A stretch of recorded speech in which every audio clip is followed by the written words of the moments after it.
a poner una alerta en esta idea de que hay un proceso irreversible de robotización y que es una amenaza en la actualidad de nuestro país. Hace algunos años yo trabajo como asesora con la Confederación Sindical de las Américas, que viene a ser como la CGT de todo el continente, incluyendo Estados Unidos. Sobre todo he trabajado con ellos en temas de desarrollo, más recientemente medio ambiente, género, etc. Y eso de alguna manera me acerca o me acercó desde hace algunos años a los temas que se están discutiendo, no solo en las organizaciones sindicales y las centrales de los otros países del continente y de Europa, Asia o el resto del mundo, porque suelen estar muy conectados los sindicalistas que hacen tareas internacionales, sino también con los temas que se están discutiendo en los foros multilaterales, que son los distintos espacios donde los gobiernos y generalmente las grandes empresas, las grandes corporaciones transnacionales, las ONG y en menor medida y con mucha dificultad las organizaciones sindicales y los movimientos sociales discuten ¿sí? El rumbo de la economía mundial ¿sí? y de la cuestión social a nivel mundial. Y es en función de eso y en función de dicen que el diablo sabe más por viejo que por diablo, ¿no? Allá por los 90 se hablaba mucho del fin del trabajo. No sé, las personas acá los compañeros deben haber escuchado eso, ¿sí? Se hablaba del fin del trabajo y obviamente uno de los elementos que se mencionaba con mucha fuerza era un proceso irreversible de robotización. ¿Era un tema nuevo? No, en efecto no era un tema nuevo. Hay muchos analistas que sostienen que estamos transitando la cuarta revolución industrial. Así que imagínense que el tema de la automatización, la sustitución de trabajadores por máquinas se viene discutiendo desde principios del siglo XIX, cuando surge el movimiento ludista, que eran esos obreros artesanos que destruían las máquinas de la reciente manufactura. Y rápidamente, 1860, Carlos Marx ya estaba alertando sobre el irreversible proceso de maquinización, no se hablaba aún de robotización, que con el pasar del tiempo iba a generar una crisis terminal en el capitalismo, ya que las máquinas iban a comenzar a sustituir el trabajo humano y de esta manera se iba a generar una gran masa de población sobrante, de trabajadores sobrantes, que no iban a poder ser incorporados en la rueda de la producción y eso iba a generar una crisis terminal del capitalismo. Esto ya se decía en el siglo XIX. Obviamente cada tanto el capitalismo tiene crisis y cada tanto reaparecen gurúes ¿sí? que vienen a reforzar la idea de un proceso irreversible de sustitución del trabajo humano por máquinas. Cuando se generan estas olas, en general, como sucedió en los 90, ¿sí? Suelen ser utilizadas como un discurso para nada inocente que se da al mismo tiempo de grandes procesos de reforma, ¿sí? Como sucedió, insisto, en los años 90, que tienen efectos, digamos, negativos sobre las condiciones del empleo y sobre los derechos de los trabajadores, ¿sí? Es llamativo, en los 90 se hablaba de una reconversión productiva. Si miramos lo que sucedió en la Argentina, en efecto hubo una reconversión productiva solo en algunas ramas.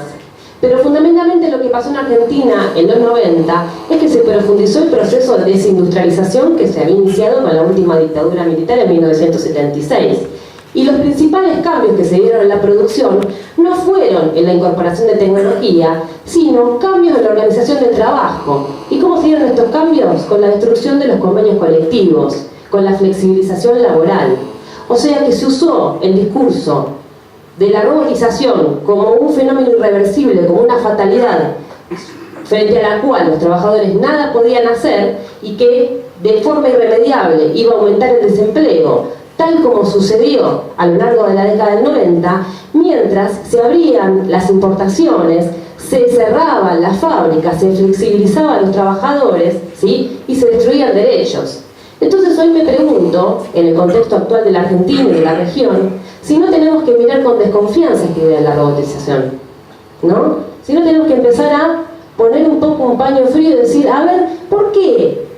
Yo, cuando me propone Rodrigo venir a la charla, digo, yo venía escuchando que lo habían invitado a uno de los dirigentes de la CGT a una charla en la Universidad de Itela. Ustedes saben que es una universidad muy paqueta, la Universidad de Itela, y suele estar en el último tema. Y veo que había sido invitado un dirigente de la CGT a hablar sobre robotización. Y digo, ¿por qué están hablando de esto?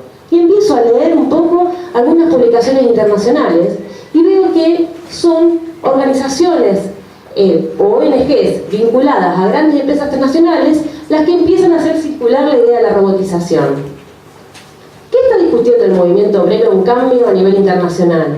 ¿Y cuáles son para mí, en mi juicio, las amenazas reales que tenemos hoy en la Argentina? Y yo voy a hablar de dos cosas raras. Una es el proceso conocido como uberización o economía colaborativa. Y la otra es la llamada economía verde, de la cual habló ayer Obama, acá en la Argentina, con el presidente Macri, que no es otra cosa que el gran negocio de las grandes empresas transnacionales en la actualidad están haciendo con los efectos del cambio climático. Y que no es para nada menor, porque en Argentina, en este mismo instante, se están adjudicando un montón de obras a empresas extranjeras que tienen que ver con grandes emprendimientos de energía eólica y solar, ¿sí? Entonces, digo, en función de esta propuesta de discutir robotización, yo diría, ¿por qué en cambio no miramos qué es lo que está sucediendo? ¿Qué es lo inminente, no? ¿Qué aparece como inminente? Primero el tema de la uberización. Me dice, ¿por qué habla de esto si en Argentina no entró Uber? Porque se usa uberización como metáfora y porque es un nuevo sistema económico donde las grandes empresas se dieron cuenta que ya no necesitan contratar trabajadores directos. Y que ¿por qué? Porque los costos de transacción bajaron tanto que el negocio, el gran negocio, no es armar una empresa y contratar trabajadores, sino generar grandes plataformas digitales donde yo conecto consumidores con productores. Ahora, o proveedores, ¿no? ¿Estos proveedores son empresas? Estos proveedores son trabajadores independientes, autónomos, cuentapropistas, que son trabajadores informales, precarios.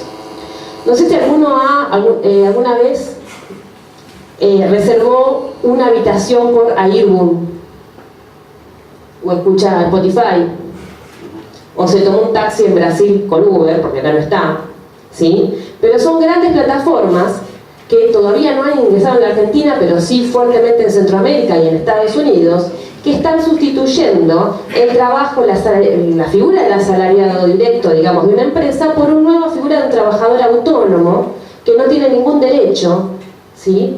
Que no tiene ningún tipo de organización sindical, que no tiene derecho a un seguro por desempleo, ni aporte jubilatorio, ni nada de ningún tipo, porque aparece como un cuentapropista, como un proveedor de un servicio que atiende una demanda. ¿Hay algo de automatización acá? No, obviamente, estas grandes plataformas son posibles por el proceso, por la revolución informática y por los cambios tecnológicos. Sin embargo, lo que generan son cientos de miles de puestos de trabajo sumamente precarios, ¿sí? Y obviamente funcionan como una gran amenaza de extinción de las organizaciones sindicales. En el último congreso de la Confederación Sindical de las Américas, que fue en abril de 2016, que yo tuve la suerte de que me invitaran como observadora, me llamó mucho la atención que ustedes saben que Estados Unidos tiene una sola central sindical, la AFL-CIO, y en general votó a favor de todo. Últimamente son bastante progresistas en la AFL-CIO. El único tema que colocaron y que pidieron específicamente que esté colocado en las resoluciones del Congreso es el tema de la uberización. ¿Por qué? Porque a ellos los está afectando. Es lo que está sucediendo en Estados Unidos, es lo que está ingresando con fuerza en Centroamérica y en parte del resto del continente. Si ustedes se fueron, alguno tuvo suerte de irse de viaje, ¿sí? A alguna playa en Centroamérica o en alguna isla, habrá visto que está más naturalizada la presencia de estos servicios de alquiler. Yo los anoté acá porque hay un montón de empresas. Está Uber, que es de taxis, Sandemar, guías turísticos, Fly Cleaners, lavandería privada, Mix Fixpert, reparación de aparatos electrónicos, Chifly, un condicionero a domicilio, Helping, limpieza del hogar, y así puedo seguir mencionando distintas plataformas que funcionan fenómenos donde la gente contrata con confianza, como ustedes cuando compran por Mercado Libre, que sería la versión argentina, ¿no? Con confianza a un tipo que tiene puede ser un carpintero, que pone sus productos y le aparece el verde porque es un buen vendedor, entonces yo confío. ¿Y Mercado Libre? ¿Cuál es el negocio de Mercado Libre? ¿Se entiende? Bueno, por un lado esto, ¿no? Que es un proceso que va... Yo no estoy diciendo que no exista la robotización, que no sea un proceso irreversible, que cada tanto tiene saltos cualitativos. Solo estoy diciendo que pongamos un paño frío y pensemos cuáles son las amenazas. Por ahí tampoco es inminente, inmediato. ¿Cuánto tiempo me queda? Bueno, inminente o inmediato la uberización, ¿no? Sin embargo, parece que es el problema que preocupa a los trabajadores organizados de Estados Unidos y a los trabajadores organizados de muchos otros países. De hecho, hay un tipo que se llama Michel Husson, ¿sí?, que escribió un artículo que se llama El Gran Bluff de la robotización, que me pareció muy lindo, donde dice, ojo, ojo, porque ya en los 90 Rifkin nos habló del fin del trabajo, y él da varios argumentos a través de los cuales él considera que se puede descartar, o al menos cuestionar, esta idea de que estamos viviendo una nueva arremetida de la robotización que nos va a dejar a todos desempleados. Y él dice, ojo, porque en 1916 Lagarde, la jefa del FMI, dijo que estamos frente a una nueva mediocridad. ¿Y a qué se refería Lagarde? Se refería a que vienen cayendo, ¿sí?, vienen cayendo los niveles de productividad. No hay saltos en la productividad del trabajo. Obviamente, si uno incorpora tecnología en la industria, es para lograr mayor productividad.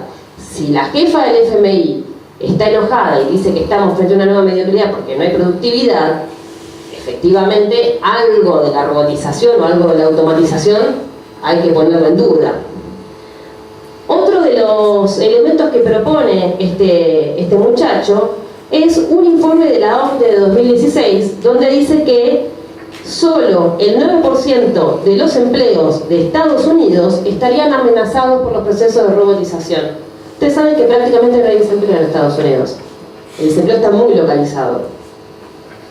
Finalmente, este muchacho dice que está comprobado, y esto uno puede consultar infinita bibliografía que se viene escribiendo hace 20 años, por lo menos, que los cambios tecnológicos, más que generar una eliminación directa de los puestos de trabajo, han ido generando un proceso de polarización de la fuerza de trabajo, ¿sí? Polarización acompañado obviamente con lo que ustedes conocen como terciarización, que también se lo denomina mundialización y relocalización o deslocalización de la producción, ¿sí? Esto de las nuevas cadenas globales de valor. ¿En qué se trata esta polarización? Por un lado vamos a tener a trabajadores ultra calificados, ¿sí?, en las casas matrices donde están las máquinas, donde están los procesos de automatización, y por otro lado vamos a tener una masa creciente de trabajadores superexplotados que se encuentran en los eslabones que progresivamente se van precarizando de las cadenas de producción de las mismas empresas, digamos, la misma cadena de valor. Lo que también de alguna manera, ¿sí?, nos hace dudar acerca de esta idea de la robotización, ¿no? Preguntémonos, ¿por qué se está hablando de esto en este momento en la Argentina? ¿No? Tal vez nos falta un poco de suspicacia al respecto. Yo por ahí quisiera cerrar mencionando, ayer salió una nota en La Nación, el viernes, un anuncio de una mega planta solar en La Puna, Argentina, la más grande de América Latina, 1,2 millones de paneles solares, 800 hectáreas, la mitad de la superficie de la ciudad de Buenos Aires. Los 390 millones de dólares los puso el gobierno chino a través de su banco Exim Bank. El restante es un bono verde de la provincia de Jujuy. Hay una filial local que con el nombre de Cauchari Solar, ¿sí?, está de alguna manera propagandizando esto. Lo interesante es que para poder colocar este parque se tuvieron que construir 52 kilómetros nuevos de ruta, otro negocio, un pariente, no sabemos de quién, ¿sí?, y van a tener que circular por esos 52 kilómetros nuevos de ruta alrededor de 3.000 camiones. La filial argentina se llama Talesur, de la empresa china. Hay algo que se está discutiendo fuerte con el tema de la transición energética en Argentina. Ustedes saben que, yo no quiero olvidarme, desde 2017 se lanzó el Plan Renovar. El Plan Renovar es un gran plan macrista de renovación de energías renovables, ¿sí?, que prevé para el 2018 el 8% de las energías renovables y para el 2025 llegar al 20%. Estamos lejísimos, la matriz energética argentina es básicamente gasífera, estamos en un problema, esto va a tener que hacerse muy rápido. Y uno dice, ¿por qué está tan apurado Macri? ¿Está preocupado por la emisión de gases de efecto invernadero? No, Macri sabe que hay jugosos negocios muy rápidos. Ya hay 59 proyectos adjudicados y 2 rondas de licitaciones. El 95% de las empresas son extranjeras. La mayoría son proyectos eólicos y solares. No existe en Argentina la posibilidad de producir tecnología eólica y solar. Es tecnología llave en mano, como le llaman. ¿Qué quiere decir? Totalmente importado. ¿Qué podría hacer Argentina? Los pozos donde se apoyan los, ¿cómo se llaman? Los molinos, las torres en los astilleros de Río Santiago. Es lo único que podría aportar Argentina como industria nacional. ¿En qué renovables sí Argentina, dicen varios técnicos, ¿no? Entre ellos, la CTA tiene, la CTA autónoma, yo sé que no somos aliados en este momento, pero tiene muy buenos técnicos que trabajan el tema energía y lo estudian hace muchos años. Y ellos lo que plantean es que Argentina tiene capacidad de desarrollarse en la renovable biomasa. Sin embargo, ninguno de los proyectos que se están adjudicando son de biomasa. Todos son negocios de empresas directamente extranjeras, tecnología completamente producida en el exterior con filiales locales. Y en general van asociados a planes de infraestructura de construcción de carreteras, digamos, rutas, transporte, etcétera, para poder colocar, ¿sí?, estos emplazamientos que, hay que decirlo, tanto la energía eólica como solar tienen varios problemas. Primero, no generan puestos de trabajo. Segundo, son muy inestables. En Uruguay, que se llevó a cabo, hay un proceso muy avanzado de energía eólica y solar, tienen serios problemas de provisión y es carísima. Tercero, es una energía carísima. Obviamente que nos queda pendiente la discusión de la energía renovable. El problema es que bajo el mote de la economía verde, ¿sí?, nos están generando otra amenaza a nuestra soberanía como país. Ya ni siquiera amenaza, solo amenaza a los derechos de los trabajadores, ¿sí?, sino amenaza a la soberanía energética argentina, porque vamos a ir entregando al menos el 20%. 2025 está acá nomás, son 7 años. El 20% de la producción energética en manos extranjeras, ¿sí? No quiere decir que no lo esté ahora extranjerizada la propiedad de la energía. Digo que el proceso se profundiza.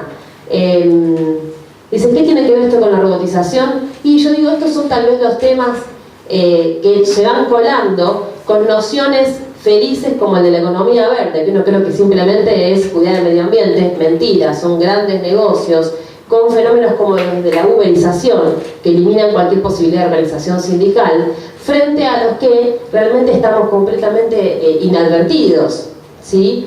Entonces me parecía interesante traerles por ahí temas que creo que se están discutiendo en otras latitudes, que no han llegado aún a discutirse entre los trabajadores y las organizaciones populares en la Argentina, y que creo yo son amenazas mucho más inminentes que la automatización o la robotización, discurso patronal frente al cual hay que ser muy claro y reaccionar rápidamente para evitar que se nos internalice y terminemos naturalizando el aumento del desempleo, la destrucción de la organización sindical y la flexibilización precarizadora de las condiciones de trabajo. Y con esto cierro, porque fue muy largo, y muchas gracias.